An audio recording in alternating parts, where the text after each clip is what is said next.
հասարակ սովորական ժողովուրդը, ոչ միայն Հայաստանում, Ռուսաստանում ընկալեն մի բան։ Հայ ժողովուրդը երբեք իր հացը, որը մենք ստանում ենք ոչ միայն Ռուսաստանից, այլև այլ երկրներից, կոնկրետ ցորենը, չենք ուտում անվճար։ Գազը մենք չենք ստանում անվճար։ 3 անգամ թանկ ենք վճարում նույն հացահատիկի համար։ Եթե մենք Ուկրաինայից ունենայինք հնարավորություն հացահատիկ ներկրելու, ես ես պատասխանատու հայտարարում եմ, ցորենի գինը Հայաստանում, եթե իհարկե տեղական կներեք գործարար մաֆիան չբարձրացներ, այնպես ինչպես հիմա օգտվում է առիթից ներքին շուկայում մի շարք ապրանքատեսակների գներ են բարձրացնում, հաշվի առնելով վարչապետը արձակուրդում է, հետևող չկա եւ այլն, ճիշտը ասենք, ապա մենք Ուկրաինայից շատ ավելի էժան կգնենք ցորենը։ Մենք նույն գազը կարող ենք եւ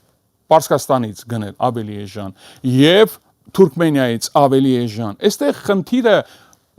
մատուցման ձևն է, որ նման հայտարարություն անում է անվտանգության խորհրդի քարտուղարը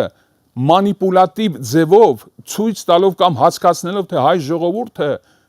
սնվում է Ռուսաստանի հաշվին։ Չկա այդպիսի բան բացարձակապես։ Գազը Հայաստանում 1000 խորանարդ մետրը Եվրոպայից թանկ է, եվրոպական շուկայից։ $330 1000 խորանարդ մետրը։ Ինչի մասին է խոսքը։ Այսինքն տպավորությունն է ըստ պարոնի հայտարարության, որ դուք մեջ բերեցիք, թե իբր մենք սնվում ապրում ենք Ռուսաստանի հաշվին։